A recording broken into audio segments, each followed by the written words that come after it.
If you're a heating and air conditioning technician or a salesperson, what's a word track that you could use to help calm down your buyer if they're giving you an objection? This is a perfect question. I'm Scott Sylvan. I'm coming to you live from Sacramento, California for HVAC Technician Sales Secrets on a perfect day to talk about sales and a perfect day to talk about you. Now here's the thing, if you don't know, a word track is a snippet of a script.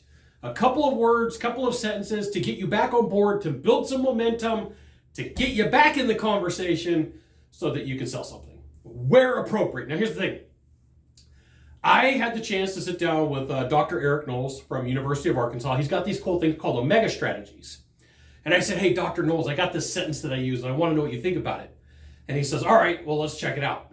Now, the sentence is, that's perfectly fine and normal, but there's a couple of important things that you need to know about this. And he goes, you know, Scott, I really like that. Tell me more about it. I said, okay, so when somebody gives you an objection as a salesperson, let's say you're selling some indoor air quality, and you say, hey, look, I've got this UV light or this active UV light that really does help you with what's going on.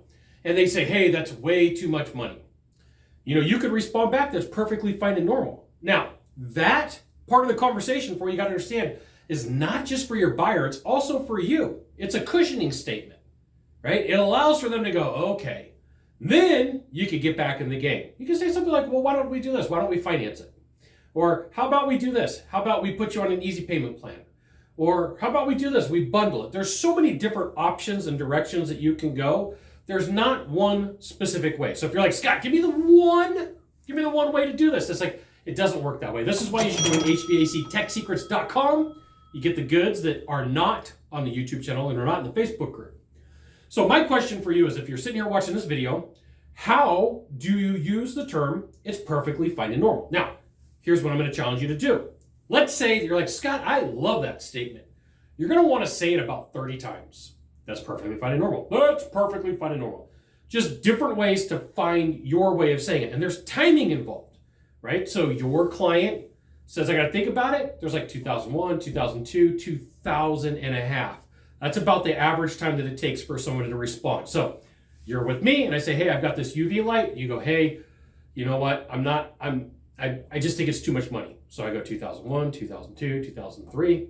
That's perfectly fine and normal. How about we do this?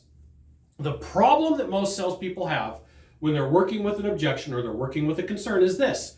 They're like a super fast ninja. Somebody gives you the objection and they're like, I got this. And then they jump in way too quick. So there's a couple of beats. Let's take a couple of beats. Got to think about it. Now you give the statement. It's not instant. It's not automatic. It's something to pay attention to. The magic phrase is, that's perfectly fine and normal. But you got to practice how you say it. You can't go, that's perfectly fine and normal. Like, you're going to lose the person. There's got to be some harmonics. You're like, you know what? I understand.